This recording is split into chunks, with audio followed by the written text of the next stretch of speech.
Hello everyone, जैसा कि आप सभी जानते हैं कि सीडीपी जो है वो सीजीएसएसबी टीचर भर्ती एग्ज़ाम के लिए बहुत ज़्यादा ज़रूरी है। क्योंकि प्रेजेंट सिनेरियो में देखा जाए, अगर 100 नंबर का पेपर होता है तो आप लोग को 20 मार्क्स अप्रॉक्स जो मार्क्स डिस्ट्रीब्यूशन रहेगा वो आपको देखने को मिलेगा इस सेक्शन से, सीडीपी से। और इसमें क्या होता है, सीडीपी में लोगों को कई बारी जो प्रैक्टिस बेस्ड क्वेश्चन होते हैं, है ना, प्रैक्टिस बेस्ड जो क्वेश्चन रहते हैं या फिर जो सिचुएशन बेस्ड क्वेश्चन रहते हैं, एज अ टीचर आप कैसे करेंगे, क्या करेंगे, वो सब चीज़ें समझ में नहीं आती है। उसके पीछे एक वजह है कि आप लोगों ने बेसिक थ्योरी को उस अच्छे तरीके से नहीं पढ़ा है जितना ज़रूरी है ना। तो आज हम लोग इस वीडियो में यही डिस्कस करने वाले हैं कि आप लोगों को सीडीपी को कैसे डिकोड करना चाहिए। ठीक है, इस जो 90 डेज अप्रॉक्स 90 डेज आप लोग के पास बचा हुआ है, शिक्षक भर्ती वर्ग 2, वर्ग 3, लेक्चरार, कोई सा भी पोस्ट रहे उसके लिए, जिसमें सीडीपी जो है वो बहुत ज़्यादा इंपॉर्टेंट रोल प्ले करने वाला है। ठीक है, तो इस सीडीपी को पढ़ने के लिए मैं आप लोग को बताऊंगा कि वो तरीका क्या है, जिस तरीके से अगर आप पढ़ेंगे तो आप लोग को जो मार्क्स है वो फुल मार्क्स मिलेंगे, है ना। फुल मार्क्स मिलेंगे मतलब मान लेते हैं कि अगर 20 मार्क्स का रहा पेपर, 20 मार्क्स का रहा अगर सीडीपी का क्वेश्चन, तो 20 में 20 मिलने के चांसेस आपके बहुत ज़्यादा हाई हो जाएंगे अगर आप मेरे बताए गए इस तरीके को फॉलो करेंगे तो। ठीक है, तो इस पूरे के पूरे वीडियो को हम लोग 7 चैप्टर में डिवाइड करने वाले हैं, 7 पॉइंट्स में देखेंगे इसको कि 7 पॉइंट्स क्या होने वाले हैं, जिसको अगर आप फॉलो करोगे तो आपका सीडीपी में किसी भी प्रकार का प्रॉब्लम क्रिएट नहीं होगा। क्लियर है? चलो, तो आप लोग पहले एक ग्लिम्स देख लेते हैं, उसके बाद पे पूरा बात करेंगे। क्लियर है? मेरा नाम है Revati Raman Dewangan and you are watching YouTube channel of New Academy. Let's get started. देखो, सबसे पहले हम लोग देखने वाले हैं कि चाइल्ड डेवलपमेंट प्लान के लिए जो 7 पॉइंट सक्सेस फार्मूला है वो क्या होगा। हम लोग कौन कौन से फार्मूला के बारे में बात करने वाले हैं। ठीक है, मास्टरिंग सीडीपी को लेके हम लोग को फोकस करना है किस पे, वाई पे, ना कि वॉट पे। मतलब क्या पूछा जा रहा है उस पे नहीं, क्यों पूछा जा रहा है उस पे ज़्यादा फोकस करना है। क्योंकि इससे क्या होगा, आपका एक चीज़ समझ में आएगा कि जो पीवाईक्यू है वो आपको पूरा का पूरा डिकोडिंग दे देगा कि क्वेश्चन सीडीपी से कैसे बनने वाला है। क्लियर है? तो आप लोग को प्रेडिक्ट करना ईजी हो जाएगा कि पीवाईक्यू से सवाल अब आगे कैसे बनेंगे। क्लियर है? इस चीज़ को हम लोग पूरा देखेंगे। इसके बाद हम लोग चलेंगे पहले पॉइंट पे, जहाँ पे हम लोग बात करेंगे कि क्यों देखना है, क्यों वाले शब्द को, ना कि क्या वाले शब्द को। क्लियर है? क्या पूछता है उसको देखेंगे, व्हाट को कि क्या क्या पूछता है ना। इसके पीछे कुछ लॉजिक है, क्यों पूछता है वो हम लोग आगे देखेंगे। ठीक है, सेकंड में हम लोग देखेंगे कि कंपैरिजन चार्ट कैसे बनाना है हम लोग को साइकोलॉजिस्ट को लेके। क्यों? क्योंकि साइकोलॉजी ही वो सब्जेक्ट है जिससे आप लोग को सारी चीज़ें पढ़ने वाली है। और मैं आपको लास्ट में ये भी बताने वाला हूँ कि आपका जो सोर्स होगा इस सीडीपी को पढ़ने के लिए और कहाँ से क्वेश्चन 100% आते हैं, उसके बारे में भी मैं आप लोग को आखिरी में बताऊंगा। क्लियर है? अगला देखेंगे कि बेस्ड जो क्लासरूम बेस्ड जो पेडागॉगी है वो कैसे इंक्लाइंड है और कैसे कैसे सवाल इससे पूछे गए हैं और उसको कैसे हम लोग को यूज़ करना है। क्लियर है? चलो, अगला देखेंगे हम लोग कि प्रैक्टिस बेस्ड जो सिनेरियो है, प्रैक्टिस सिनेरियो बेस्ड जो है कि क्लासरूम में टीचर कैसे किस सिचुएशन को हैंडल करेगा, उसके बारे में भी हम लोग यहाँ पे बात करेंगे और देखेंगे कि क्या क्या सवाल यहाँ पे पूछे गए हैं और क्या सवाल पूछे जा सकते हैं। क्लियर है? अगला देखेंगे हम लोग कि हम लोग कीवर्ड्स को कैसे पकड़ेंगे और उसके माइंड मैप कैसे बनाएंगे। ये माइंड मैप जो है वो आप लोग को भी मिलने वाला है कि मैं माइंड मैप आप लोग को एक चार्ट पेपर दूंगा। उस चार्ट पेपर में आप लोग अगर सही से सारा चीज़ मेंशन करोगे तो आपके रिवीजन करने का जो कैपेबिलिटी है वो जो बहुत ज़्यादा बढ़ जाएगा। मतलब क्या है कि आप रिवीजन बहुत जल्दी कर पाएंगे और आपके पास वो जो पेंडिंग रिवीजन का टॉपिक है वो कम हो जाएगा। क्लियर है? छठवां हम लोग देखेंगे कि क्वेश्चन जो है वो ब्लूप्रिंट है, जो पीवाईक्यू है वो ब्लूप्रिंट है। क्यों ब्लूप्रिंट है उसको हम लोग समझेंगे। क्यों? क्योंकि एग्जामिनर लैंग्वेज को चेंज करता है, भाषा को चेंज कर देता है सवालों का, लेकिन कॉन्सेप्ट को नहीं कर सकता। तो हम लोग का मेन फोकस जो है वो है वाई पे, दैट इज कॉन्सेप्ट पे।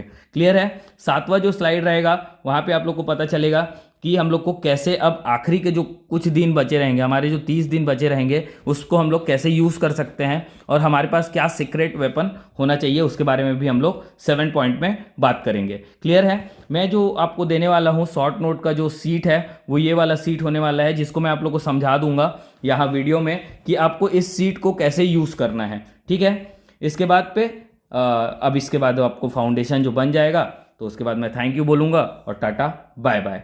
क्लियर है? चलो देखते हैं शुरू से। पहला जो पॉइंट है वो क्या बोलता है, मतलब इस चार्ट को पूरा का पूरा समझते हैं, ठीक है, कि क्या क्या करना है हम लोग को।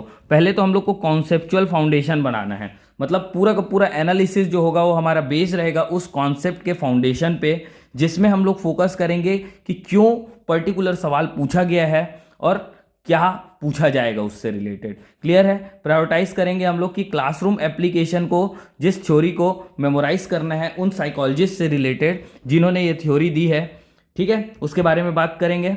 ठीक, उसके बाद हम लोग देखेंगे कि जो साइकोलॉजिस्ट हैं, मतलब जो मनोवैज्ञानिक हैं जिन्होंने दिया है कुछ थ्योरीज, वो कितने ज़्यादा इंपॉर्टेंट है और क्यों वो इतने ज़्यादा इंपॉर्टेंट है, क्योंकि वो डायरेक्टली मेंशन्ड है हमारे सिलेबस में, और उनका कुछ थ्योरी का जो नाम है वो क्या है और वो कैसे यहाँ पे यूज़ होने वाले हैं।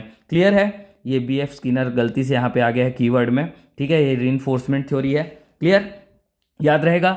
ठीक है, फिर देखेंगे कि हम लोग को प्रैक्टिस कैसे करना है और इसके रिवीजन स्ट्रेटेजी को कैसे फॉलो करना है। ठीक है, देखेंगे पूरा का पूरा। अब देखो, पहला पॉइंट से स्टार्ट करते हैं, understand the why before the what. मतलब कि हम लोग समझते हैं कि क्यों पूछा जाता है सवाल और क्या पूछा जाएगा उससे रिलेटेड। क्लियर है। वाई से हम लोग को पता चल जाएगा कि आगे एग्जाम जो है, एग्जामिनर जो है आगे और क्या सवाल पूछने वाला है। ठीक है, अब देखो यहाँ पे बोल रहा है every theory has a classroom application. हम लोग बात कर रहे हैं साइकोलॉजिस्ट की। ठीक है, जो साइकोलॉजिस्ट हैं उन्होंने कुछ सिचुएशन को ऑब्जर्व करके ही, मतलब सिचुएशन का अवलोकन करके ही अपनी थ्योरी बनाई होगी। सबसे पहले वो एक हाइपोथेसिस बनाते हैं, एक क्या बोलना चाहिए, हाइपोथेसिस एक टाइप का बोलना चाहिए कि ऐसा सिद्धांत जो कि प्रूव्ड नहीं होता है उसको हम लोग बोलते हैं हाइपोथेसिस।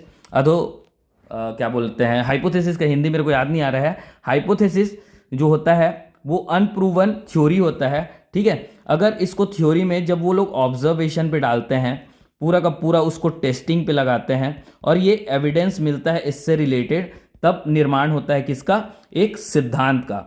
सिद्धांत दैट इज थ्योरी का। क्लियर है। इसी थ्योरी को बनाने के पीछे क्या क्या इन्होंने प्रपोज किया है, व्हाई डिड पियाजे और Vygotsky propose this, what problem does it solve, क्या सॉल्व करेगा, और ये रियल क्लासरूम में कैसे काम करेगा, और उससे रिलेटेड हमारा क्या रहेगा, MCQ का टारगेट क्या होना चाहिए, ये भी हम लोग को पता चल जाएगा। हम लोग को मेन फोकस अभी भी कहाँ पे रखना है, वाई पे। क्लियर है। अब देखो, इस चीज़ से रिलेटेड जो क्वेश्चंस बने हुए हैं उसके बारे में बताता हूं मैं। जो मनोवैज्ञानिक है उनकी थ्योरी को पूछा जाता है, उनका अप्रोच क्या है वो पूछा जाता है, और वो उनसे रिलेटेड इम्प्लीकेशन क्या क्या है। मतलब क्लासरूम में जब उसको, उस थ्योरी को अप्लाई किया जाता है, जब उस थ्योरी का सामना होता है, तब वो कैसे रिएक्ट करेंगे एज अ टीचर आप लोग, उसको बोला जाता है आपका इम्प्लीकेशन। क्लियर है। अब what a teacher should do, that is implication. ठीक है, what are the key concept और साइंस, मतलब इस थ्योरी से रिलेटेड जो है क्या नए कॉन्सेप्ट हैं या फिर इसके पीछे के वैज्ञानिक तर्क क्या दिए गए हैं, वो भी लगातार पूछा जाता है। ठीक है, इसके अलावा फिर आपको एक ऐसे सिचुएशन में पुट कर दिया जाएगा कि जहाँ पे बोलेगा कि एक बच्चा है जिसको लिखना पढ़ना नहीं आता है, उसको अक्षर हिलते हुए दिखते हैं, लाइक तारे ज़मीन पर, अगर आप लोगों ने देखा होगा तो, है ना, वो तारे ज़मीन पर का जो बच्चा है उससे रिलेटेड कोई सा आपको एग्जाम्पल देके पूछ लिया, है ना, कि इसको कौन सी बीमारी है, ये सारी चीज़ें। ठीक है, उसके अलावा फिर NEP जो है, नेशनल एजुकेशन पॉलिसी जो है, नेशनल करिकुलम फ्रेमवर्क जो है, या फिर जो एजुकेशनल और करिकुलम फ्रेमवर्क है जो कि छत्तीसगढ़ में यूज़ किया जा रहा है, उनसे रिलेटेड भी आपको सवाल देखने को मिलते हैं। तो ये चीज़ें आपको समझनी है कि ये क्लासरूम प्रोग्राम पे ही काम आ सकता है। इसीलिए अगर आप टीचर भर्ती के लिए प्रिपेयर कर रहे हैं तो इस चीज़ को पढ़ना बहुत ज़्यादा जरूरी है। क्लियर है। चलो अगला देखते हैं सेकंड को, कि हम लोग को अब ये देखना है कि पर्टिकुलर जो हम लोग का पूरा अप्रोच रहेगा CDP को लेके, वो डिपेंड करता है इस कंपैरिजन चार्ट में। इस कंपैरिजन चार्ट को आप लोग अपने A4 साइज़ के पेपर में बना सकते हैं। उसमें आप लोग क्या करेंगे, सबसे पहले एक साइकोलॉजिस्ट का नाम रखेंगे, कोई सा भी साइकोलॉजिस्ट रख लीजिए, आप पियाजे रख सकते हैं, Vygotsky, Kohlberg, Erikson, Gardner, Thorndike, Pavlov, Skinner, Bruner, Bandura, Bloom, है ना, किसी को भी रख सकते हैं। और उनसे रिलेटेड कोई सा थ्योरी होगा उसको रख सकते हैं कि उनका थ्योरी क्या बोलता है, प्री कंडीशनल थ्योरी, और क्या बोलते हैं फैक्टर थ्योरी, है ना, sign learning theory, field theory, किससे रिलेटेड है वो सब चीज़ रख सकते हैं। इस थ्योरी से आपका एक चीज़ क्लियर हो जाएगा, वो है ऐसा टाइप का क्वेश्चन जिसमें आपको जोड़ी मिलाओ टाइप का पूछ सकता है, या फिर पेयर को चेक करने के लिए पूछ सकता है कि कौन सा जो पेयर है वो सही है, कौन सा पेयर गलत है, उसके हिसाब से पूछ सकता है। अब इस थ्योरी में जो आप बातें लिखे रहेंगे 2-3 पैराग्राफ में, वो आप लोग को डायरेक्टली देखने को मिल सकता है इस टाइप के क्वेश्चन में। जैसे यहाँ पे पूछा गया है बुद्धि 7 विभिन्न प्राथमिक मानसिक क्षमताओं का युग्म है, कहा गया है, किसके द्वारा कहा गया है, ये आप लोग इस मेन थ्योरी के वाले सेक्शन पे रखेंगे। ठीक है, अब इसमें से कुछ कीवर्ड्स रखेंगे आप लोग अगले चार्ट में। वो कीवर्ड्स क्या क्या हो सकते हैं, जैसे कि मान के चलते हैं हम लोग, यहाँ पे कंडीशनिंग लिखा हुआ है। ठीक है, मतलब अनुकूलन सिद्धांत जो है वो किससे रिलेटेड है ये आपको पूछा गया, तो आप लोग क्या बोल देंगे सीधा का सीधा कि ये क्या बोलते हैं प्याजे से पूछा गया, प्याजे से रिलेटेड है, या फिर पावलो से रिलेटेड है, या फिर लेविन से रिलेटेड है, गेस्टॉल से रिलेटेड है, स्टर्नबर्ग से रिलेटेड है, वो आपको यहाँ पर से पता चल जाएगा कोई सा भी कीवर्ड्स पूछेगा तो। क्लियर है। अब एक चीज़ और ध्यान रखना, हम लोग बात कर रहे हैं स्कूल टीचर्स की। ठीक है, स्कूल टीचर्स हम लोग मान लेते हैं कि प्री प्राइमरी से लेके आप लोग को हायर सेकेंडरी तक के क्लासेस को पढ़ाने के लिए मिलेगा, तो उसका कोई एज ग्रुप होगा ना। लाइक कि अगर मान के चलते हैं हम लोग 6 से 18 साल तक के बच्चे हैं, इसमें भी कुछ एज ग्रुप होगा। जैसे मान लेते हैं 6 से 8 तक को कोई और टीचर पढ़ाता है, 8 से 12 को कोई और टीचर पढ़ाता है, 12 से 16 को कोई और पढ़ा रहा है, 17 और 18 वाले को कोई और पढ़ा रहा है। तो यहाँ पे आप एज ग्रुप लिख सकते हैं यहाँ पे। ठीक है, एज ग्रुप लिख लेंगे, इससे भी सवाल बन के आएगा कि कौन से एज ग्रुप को ये पर्टिकुलर जो साइंटिस्ट का थ्योरी है या फिर साइकोलॉजिस्ट का जो थ्योरी है वो किस एज ग्रुप को टारगेट करता है।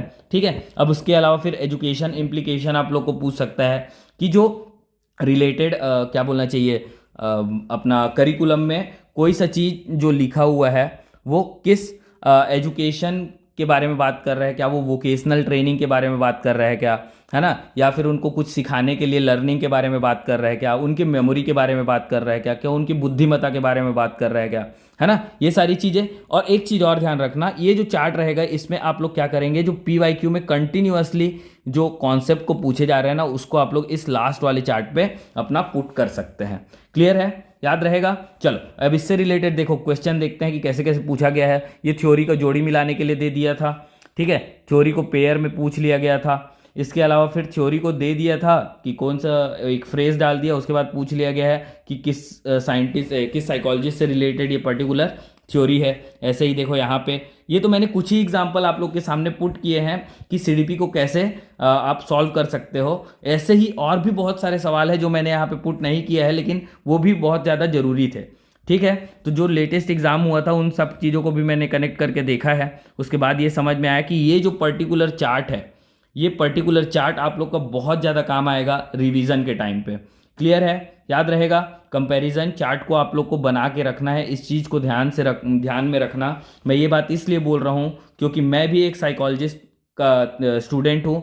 मेरा UPSC ऑप्शनल ही सब्जेक्ट जो था वो साइकोलॉजी था, तो मैंने आप लोगों से ज़्यादा डीपली पढ़ा हुआ है साइकोलॉजी को, और ये चार्ट हमेशा काम आता है।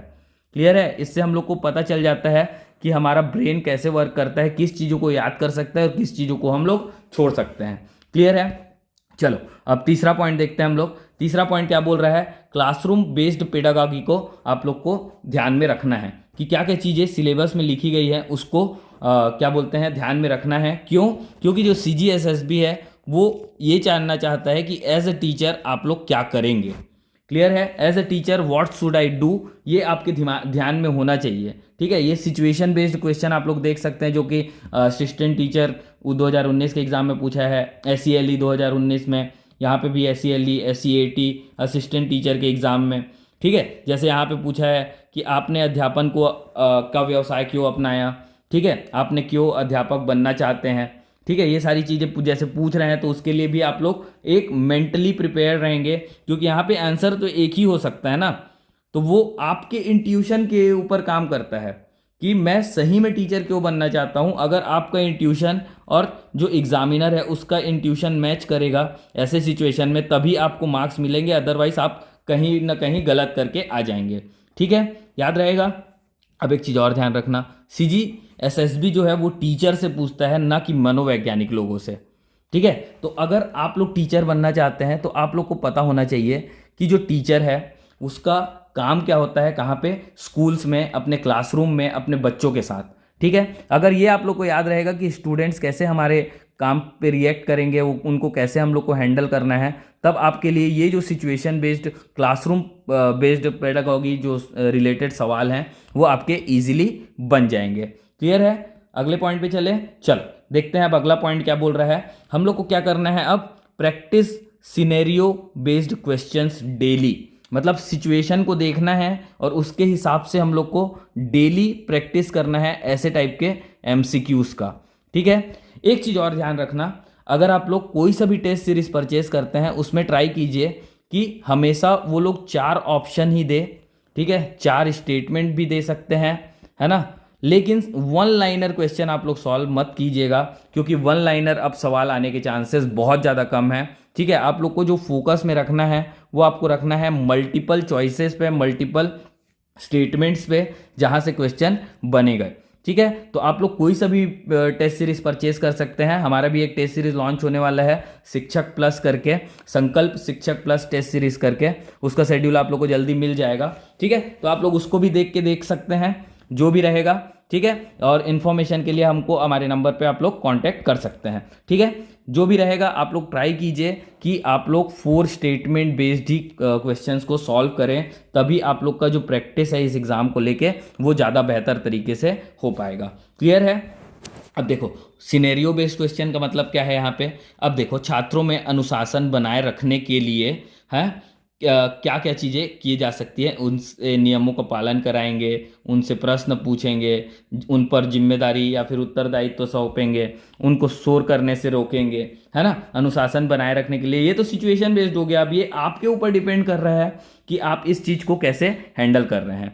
क्लियर है? ऐसा ही देखो यहाँ पर एसिडिटी 2019 का सवाल, ये भी एसिडिटी मोस्ट ऑफ द जो सवाल थे मुझे यहीं पे ही मिले हुए थे, तो मैंने यहीं पर से एक ही जगह कलेक्ट करके रख लिया। ठीक है, समझ सकते हो इससे कि साइकोलॉजिस्ट जो है, जैसे यहाँ पे लेव वाइगोत्स्की का थ्योरी जो है कॉग्निटिव डेवलपमेंट को लेके, दैट इज संज्ञानात्मक विकास के सिद्धांत को लेके, उसको कैसे आप practice based scenario based question पे आप लोग पुट करेंगे, ये भी आप लोग को ध्यान में रखना है। इसीलिए मैं बोल रहा कि आप कंपैरिजन चार्ट जो है उसको एकदम रेडी करके रखेंगे। इसका एक एडवांस वर्जन और है जो कि मैं आप लोग को लास्ट में दिखाऊंगा। हमारा शिक्षक प्लस सीडीपी जो शॉर्ट नोट सीट है उसमें आप लोग को समझ में आ जाएगा। क्लियर है? चलो 5वां देखते हैं आप कि हम लोग को और क्या करना है। Learn through keywords and mind maps. हम लोग को हर एक टॉपिक के लिए, जैसे मान लेते हैं हम लोग मेमोरी को पढ़ रहे हैं, या फिर हम लोग पढ़ रहे हैं लर्निंग को, या फिर हम लोग पढ़ रहे हैं बुद्धिमत्ता को, दैट इज इंटेलिजेंस को, है ना, या फिर हम लोग पढ़ रहे हैं एटीट्यूड को, या तो हम लोग पढ़ रहे हैं बिहेवियर को, तो उन सब चीज़ से रिलेटेड कीवर्ड्स जो रहेंगे वो आप लोग को ध्यान में रखना है। जैसा कि मैं आप लोग को एक एग्जांपल देता हूं जो यहाँ पे लिखा हुआ है, देखो बांडूरा ऑब्जर्वेशन या फिर अवलोकन से रिलेटेड इनका थ्योरी था। ठीक है, तो जैसे ही आप देखोगे कि अवलोकन से रिलेटेड कोई सा थ्योरी था, आपको याद आ जाएगा कि बांडूरा का एक क्या बोलना चाहिए, केस स्टडी है, दैट इज बोबोडॉल, बांडूरा एंड बोबोडॉल थ्योरी जिसको बोलते हैं, जहाँ पे वो बोलता है कि जो बोबोडॉल आप लोग समझ रहे होंगे कि एक ऐसा सा गुड्डा सा आता था जिसको जितना ज़्यादा पंच करते थे वो वापस आ जाता था हमारे ही तरफ, है ना, तो उसको देख देख के कुछ बच्चे गलत सीख गए थे, ऐसा कुछ स्टोरी है ना, तो उसको आप लोग ध्यान में रखेंगे। ठीक है, ऐसे ही आप लोग देखेंगे कि पियाजे का कंस्ट्रक्टिविज्म पे है ना, और पाब्लो का क्या बोलना चाहिए, हायरार्की थ्योरी आता है ना। ये सारी चीज़ें आप लोग एक कीवर्ड में आप लोग ध्यान में लेके चल सकते हैं। क्लियर है? समझ में आ रही है बातें? ठीक है, अब देखो मैं ये क्यों बोल रहा हूँ कि ये कीवर्ड्स को पकड़ के चलो, माइंड मैप्स बना के चलो। जैसा कि आप देख सकते हो पूरा का पूरा ये जो PYQ दिया हुआ है आप लोग को, यहाँ पे देखो TET 2024, TET 2026, TET 2026, SCLE 2019, TET 2016, TET 2016, TET 2017, है ना। यहाँ पे एक चीज़ जो कॉमन है सारे के सारे ऑप्शंस में, वो क्या है पता है आप लोग को? ये देखो pre operational, pre operational, pre operational, pre operational, pre operational, pre operational, pre operational. मतलब क्या है कि जब वो लोग साइकोलॉजिस्ट को पूछेंगे, जब एग्जामिनर किसी साइकोलॉजिस्ट को पूछेगा, वो भले ही भाषा को बदल दे, पूछने के तरीके को बदल दे, लेकिन कॉन्सेप्ट तो सेम ही रहेगा। क्यों? क्योंकि एग्जामिनर कॉन्सेप्ट क्रिएट करने तो वहाँ पे नहीं बैठा है, उसको सवाल वही पूछना है जो किताबों में दिया गया है। है ना।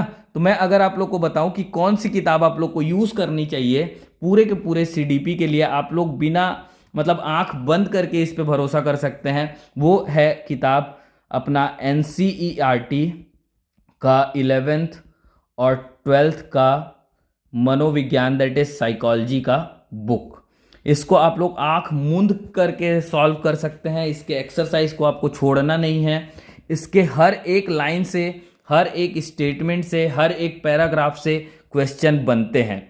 ठीक है, अभी भी आप लोग के पास टाइम है। अगर आप लोगों ने अभी तक साइकोलॉजी के एनसीईआरटी को नहीं पढ़ा है, मनोविज्ञान के एनसीईआरटी को अगर आप लोगों ने नहीं पढ़ा है क्लास 11th एंड 12th का, तो मुझे लगता है कि आप लोगों ने अभी बहुत बड़ी गलती कर दी है। ठीक है, अभी आपके पास टाइम है, आप लोग देखो, सवालों को ढूंढो और इस 11th और 12th के क्लासरूम के जो एनसीईआरटी बुक है साइकोलॉजी या फिर मनोविज्ञान का, है ना, उस पर आप लोग जाके एग्जैक्ट मैच करके देखो कि क्या ये सवाल एनसीईआरटी से आए हैं या नहीं। आप लोग को पता चल जाएगा कि ये एक ऐसा सोर्स है जिसके बारे में कोई भी कोचिंग इंस्टीट्यूट यहाँ पे बात ही नहीं करता है। ठीक है, इवन मैं बात कर रहा हूँ छत्तीसगढ़ के इंस्टीट्यूट्स की, है ना। इंडिया लेवल पे तो जब भी हम लोग साइकोलॉजी पढ़ते हैं या फिर पढ़ाते हैं तो हम लोग बोलते ही हैं कि आप लोग को 11th और 12th की एनसीईआरटी पढ़ना मस्ट है, क्योंकि वो एक फाउंडेशन है। ठीक है, याद रहेगा। ठीक है, क्या पढ़ना है? एनसीईआरटी को पढ़ना है, गलती से भी मत छोड़िएगा। क्लियर है?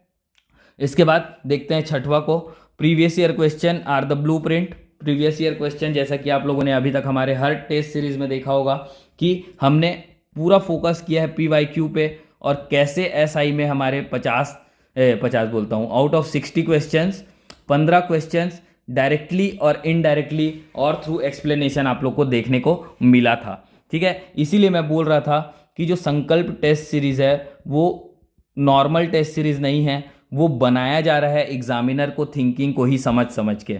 ठीक है, बीइंग अ साइकोलॉजिस्ट, मतलब being a student of psychology, मैं उन एग्जामिनर के तरीके से सोचता हूँ जो एग्जामिनर वहाँ पे फ्रेमिंग करते हैं। ठीक है, मैं यहाँ पे अपनी तारीफ नहीं कर रहा, लेकिन मुझे ये चीज़ करते करते 7 साल हो गए हैं। मैं अपने सवाल खुद से ही बनाता इसीलिए क्योंकि मुझे समझ आता रहे कि सवाल बनते कैसे हैं। ठीक है, याद रहेगा। ठीक है, तो यहाँ पे देखते हैं कि एक जो पीवाईक्यू है वो मैं बोल क्यों रहा हूँ कि ये ब्लूप्रिंट है। ठीक है, अब देखो, ये बीएड 2025 का सवाल, ये टेट 2026 का सवाल, डीएड 2026 का सवाल, टेट 2016 का सवाल और टेट 2024 का सवाल। 5 अलग अलग साल, 5 अलग अलग एग्जाम। ठीक है, अब देखो सॉरी, अब इसमें देखो क्या पूछ रहा है। ये वर्ड मन को देखते जाओ, dyscalculia, dysgraphia, dyslexia, dysphagia, dyslexia, dysgraphia, dyscalculia, dysnomia, dyslexia, dysgraphia, dyscalculia, dysnomia. ठीक है, dyslexia, dyslexia, dysgraphia, dyscalculia, dysphagia. समझ रहे हो मेरे बोलने का मतलब क्या है? कि यही सारी चीज़ें जब बार बार रिपीट हो रही है तो हम लोग इसको क्यों छोड़ें? जितने भी वर्ड्स हैं उनके बारे में हम लोग जितना इन्फॉर्मेशन रख सकते हैं उतना हम लोग रखते हैं, और मोस्टली ये सारे की सारे डिजीजेस हैं, है ना।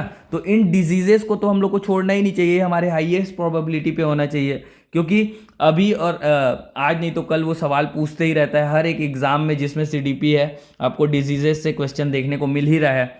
तो क्यों ना इसको याद करके रखें। ऐसे ही कुछ और चीज़ें हैं जो कि बार बार रिपीट होती है, जैसे कंस्ट्रक्टिविज्म में कुछ पर्टिकुलर वर्ड होगा, है ना, समावेशी शिक्षा से रिलेटेड कुछ पर्टिकुलर टर्म होगा, है ना, अधिगम जो अधिगम अक्षमता जो है उससे रिलेटेड कुछ है, मूल्यांकन से रिलेटेड, व्यक्तित्व से रिलेटेड, है ना, अधिगम सिद्धांत से रिलेटेड, बुद्धिमत्ता से रिलेटेड कुछ ना कुछ ऐसे टर्म्स होंगे जो कि बार बार रिपीट होते हैं।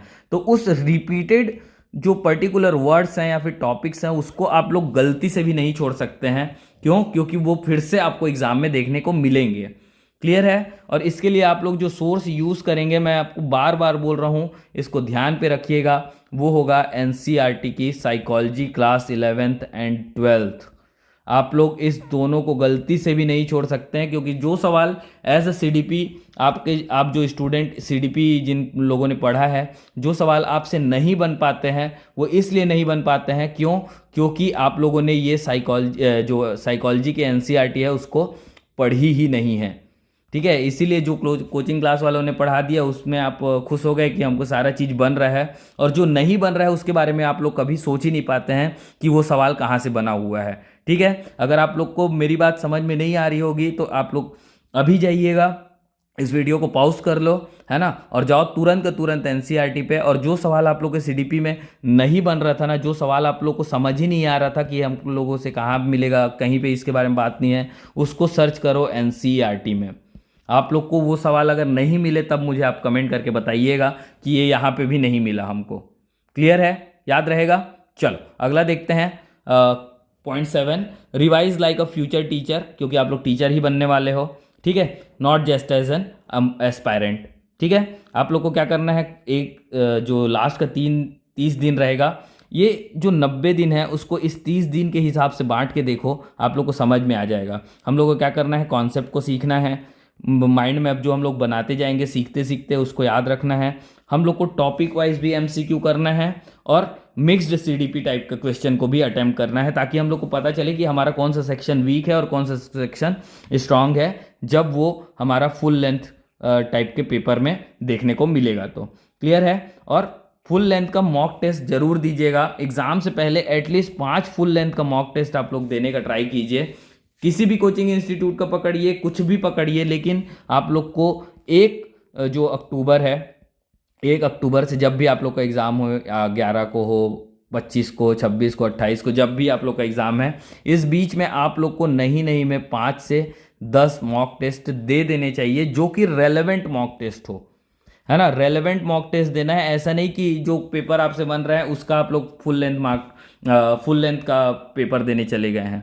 ठीक है, जो पेपर नहीं बनते हैं उसको देना चाहिए, ना कि वो पेपर जो कि आप लोग से बनते हैं।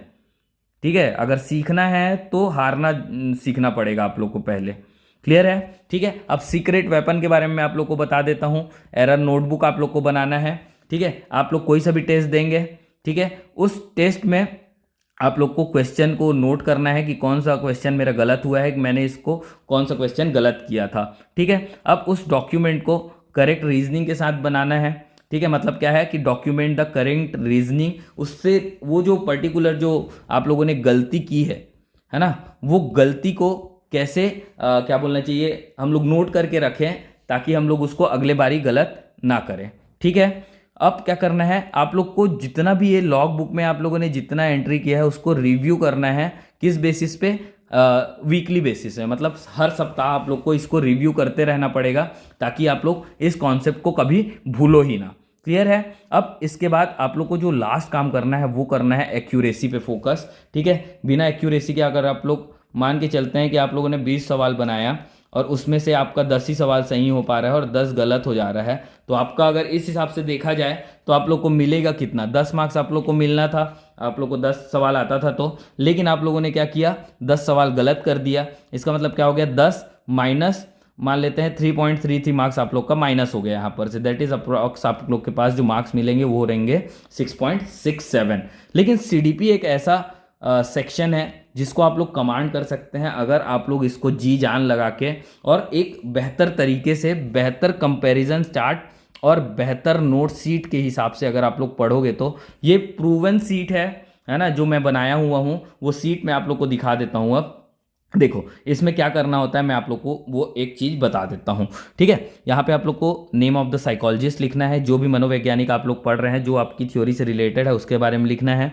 स्कूल ऑफ थॉट देखना है कि वो कौन से स्कूल ऑफ थॉट से बिलोंग करते हैं, जैसे कि क्या वो व्यवहारवादी हैं, दैट इज़ बिहेवियरिस्ट हैं, या फिर वो कॉग्निटिव स्कूल से बिलोंग करते हैं, दैट इज संज्ञानात्मक स्कूल से बिलोंग करते हैं, या फिर वो मनोसामाजिक that is psychosocial school of thought से बिलोंग करते हैं, या फिर वो मानवतावादी हैं, ह्यूमनिस्ट हैं क्या, या फिर वो सामाजिक सांस्कृतिक स्कूल ऑफ साइकोलॉजी से बिलोंग करते हैं। ये सारी चीज़ें लिख के रख लिए। एक चीज़ आपको और यहाँ पे लिख के रख लेनी है कि वो लोग किस एरा में थे, क्योंकि आप लोग को क्रोनोलॉजी में जमाने को दे रहा है, तो ये भी हो सकता है कि कौन सा साइकोलॉजिस्ट पहले था, कौन सा साइकोलॉजिस्ट बाद में था, ये भी आप लोग को पूछ सकता है। ठीक है, अब उसके बाद याद रखना कि इनसे, इस साइकोलॉजिस्ट से रिलेटेड जो मुख्य सिद्धांत हैं, है ना, मुख्य सिद्धांत है वो क्या होना चाहिए, वो आप लोग को इस पर्टिकुलर सेक्शन में लिख के रखना है। ट्राई करना कि बहुत शॉर्ट में लिखो और अपनी भाषा में लिखो। ठीक है, बहुत कम लिखना है लेकिन अपनी भाषा में लिखना है ताकि आप लोग को वो चीज़ें याद रहे। मैं इसलिए बोल रहा हूँ क्योंकि साइकोलॉजी में एक थ्योरी होता है जो होता है सेल्फ रेफरेंस का। जब हम लोग किसी चीज़ को अपना संदर्भ दे के याद करते हैं ना, तो वो ज़्यादा देर दिनों तक और ज़्यादा बेहतर तरीके से याद रहता है, ना कि किसी और के तरीके की वजह से।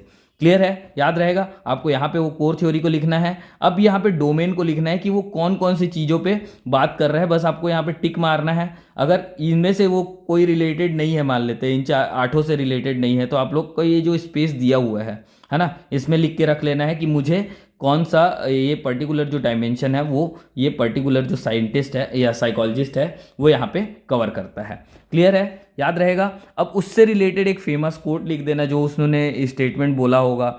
उनसे रिलेटेड कोई सा अगर एक्सपेरिमेंट है तो उसको लिख लो यहाँ पे। उनसे रिलेटेड कोई सा केस स्टडी है या फिर स्टोरी है उसको लिख के रख लिए हम लोग यहाँ पे, ठीक है। या फिर उनका जो सदृश्य है या फिर क्या बोलना चाहिए एनालॉजी है उसको आप लोग यहाँ पे लिख सकते हैं, ठीक है। रियल लाइफ एग्जाम्पल जो उससे रिलेटेड है उसको आप लोग यहाँ पे लिख के रख सकते हैं। सारा चीज़ें इसी में ख़त्म हो जाएगा। यही सीट जो है वो आपका जो 20 मार्क्स है ना वो पूरा का पूरा दिला सकता है। इस चीज़ को ध्यान रखना। और मैं बेवजह की बातें नहीं करता हूँ, ये आप लोग को भी पता है। ये प्रूवन सीट है, इसीलिए मैंने इसको डिज़ाइन किया हुआ है, ठीक है। क्योंकि मैं अपने साइकोलॉजी के प्रिपरेशन के टाइम पे, साइकोलॉजी ऑप्शनल के प्रिपरेशन के टाइम पे यही सीट अपने लिए बना बना के रखता था। क्लियर है। अब वो तो पहले पेजेस में बनाता था क्योंकि मेरे पास टैब नहीं था, लेकिन अब मेरे पास टैब है तो अब सारी चीज़ें मैं टैब के थ्रू कर रहा हूँ। क्लियर है। अब इनसे रिलेटेड की टर्म्स को लिख लेना, जैसे पियाजे का देखे थे आप लोगों ने, sensory motor state, pre conditional stage, है ना। ऐसा आप लोग यहाँ पे लिखेंगे और उससे रिलेटेड यहाँ पे मीनिंग जो होगा उसको शॉर्ट फॉर्म पे यहाँ पे आप लोग लिख के रख लेंगे, ठीक है। क्लासरूम एप्लीकेशन और एग्जाम्पल को यहाँ पे पुट कर देना है कि क्या क्या एग्जाम्पल यहाँ पे बन सकते हैं, किस चीज़ के बारे में बात किया जा सकता है, ठीक है। ऐसे ही यहाँ पे जो स्टेजेस ऑफ डेवलपमेंट है, कौन से एज रेंज को यहाँ पे कवर करेगा और उससे रिलेटेड क्या आइडिया है वो आप लोग यहाँ पे बना के रख सकते हैं। अब एक चीज़ और ध्यान रखना, एक ही पर्टिकुलर जो डोमेन होगा, मान लेते हैं कि लर्निंग का कोई सा डोमेन है या फिर इंटेलिजेंस बुद्धिमत्ता का कोई सा डोमेन है, उससे रिलेटेड दो साइंटिस्ट, दो साइकोलॉजिस्ट हो सकते हैं, दो मनोवैज्ञानिक हो सकते हैं। तो वो दोनों मनोवैज्ञानिक की थ्योरी को यहाँ पर आप लोग को कंपेयर करके रख लेना है। क्यों? ताकि आपको वो कन्फ्यूज़न ना हो कि ये जो पर्टिकुलर थ्योरी था, ये जो पर्टिकुलर सिद्धांत था, वो इस पर्टिकुलर इस साइकोलॉजिस्ट से बिलोंग करता है या फिर किसी दूसरे साइकोलॉजिस्ट से बिलोंग करता है, ठीक है। तो वो जो कंपैरिजन चार्ट आप लोग, ये जो कंपेयर या कंट्रास्ट आप लोग यहाँ पे बनाएंगे ना, वो आप लोग को ये काम देगा कि आप लोग कंफ्यूज नहीं होगे दो साइकोलॉजिस्ट के बीच में, ठीक है। और उसके बाद यहाँ पे आप लोगों के लिए एक बॉक्स मैंने छोड़ के रखा है जो कि आपका सेल्फ रेफरेंस होगा, जो कि आप लोग बनाएंगे निमोनिक, कि कौन सा स्टेज कब डेवलप होता है उसके बारे में आप लोगों ने कहानी लिख ली अपने हिसाब से। कैसा भी कहानी बना वो आपका है, क्योंकि ये जो सीट रहेगा, ये जो पर्टिकुलर सीट है, ये आप लोगों का बिलोंगिंग है, मतलब ये आप लोग से बिलोंग करता है। तो आप लोग इसमें कुछ भी रखो, ये आपके ऊपर है। क्लियर है, याद रहेगा। चलो, तो इसी हिसाब से मुझे लगता है कि अगर आप लोग कंसिस्टेंटली इस पे काम करते रहेंगे, ठीक है, कॉन्सेप्चुअल डेप्थ बनाते रहेंगे, प्रॉब्लम सॉल्विंग एबिलिटी को आप लोग क्रिएट करते रहेंगे, तो आप लोग हमेशा 20 में 20 मार्क्स, अगर 20 मार्क्स का आया, या फिर मैं ये बोलूँ कि आप लोग को फुल मार्क्स ही मिलेगा अगर आपका जो प्रिपरेशन है वो इस पर्टिकुलर जो मेरा 7 पॉइंट थ्योरी था, है ना, 7 पॉइंट जो थ्योरी था उस पर अगर आप लोग फोकस करके चलते हैं तो इसकी गारंटी मैं ले सकता हूं कि आपका जो फुल मार्क्स है सीडीपी में, दैट इज़ अगर 20 मार्क्स का है तो 20 मार्क्स में 20 मार्क्स आप लोग को मिलने की गारंटी 100% हो जाएगी, अगर आपने हमारे बताए हुए जो अप्रोच है उस पर अपना प्रिपरेशन किया तो। क्लियर है, ठीक है। तो अब अपना फाउंडेशन बिल्ड करने के लिए रेडी हो जाओ, ठीक है। अभी क्योंकि न्यू अकेडमी फाइनली हम लोगों ने इस्टेब्लिश कर लिया है अब चांपा में, है ना, और आपको धीरे से ये ऑनलाइन प्लेटफॉर्म पे भी मिल जाएगा हमारे ऐप स्टोर के थ्रू, है ना। ऐप स्टोर में आप लोग हमारे ऐप को भी डाउनलोड कर पाएंगे कुछ दिनों बाद, क्योंकि अभी वो वर्किंग कंडीशन पे है। जैसे ही अप्रूवल आएगा ऐप स्टोर से, प्ले स्टोर से, तो आपको ये देखने को मिल सकता है। और जो हमारा ऐप है वो iOS के लिए भी कंपेटिबल रहेगा, तो iOS जो मतलब आईफोन चलाते हैं उनके लिए भी ये कंपेटिबल रहेगा, तो आप लोग वहाँ से भी कर सकते हैं। इवन कि हमारा एक वेबसाइट भी रहेगा, वो वेबसाइट में भी जाके आप लोग कोर्स को परचेस कर सकते हैं। क्लियर है। तो यहीं पे आज का इस वीडियो को समाप्त करते हैं। अगर आप लोग को सारी चीज़ें पसंद आई होगी, एक चीज़ और मैं बता देता हूँ आप लोग को कि इससे जो रिलेटेड ये जो पर्टिकुलर डॉक्यूमेंट है जिस पे मैं आप लोग को सारा चीज़ समझा रहा था, ये डॉक्यूमेंट ना मैं आप लोग को टेलीग्राम चैनल पे प्रोवाइड करा दूंगा थोड़े टाइम बाद पे। जैसे ही ये वीडियो अपलोड होता है उसके मान लेते हैं कि हम आपको ये जो पर्टिकुलर PDF है वो आप लोग को 9 से 10 बजे रात को आसपास में आप लोग को ये मिल जाएगा।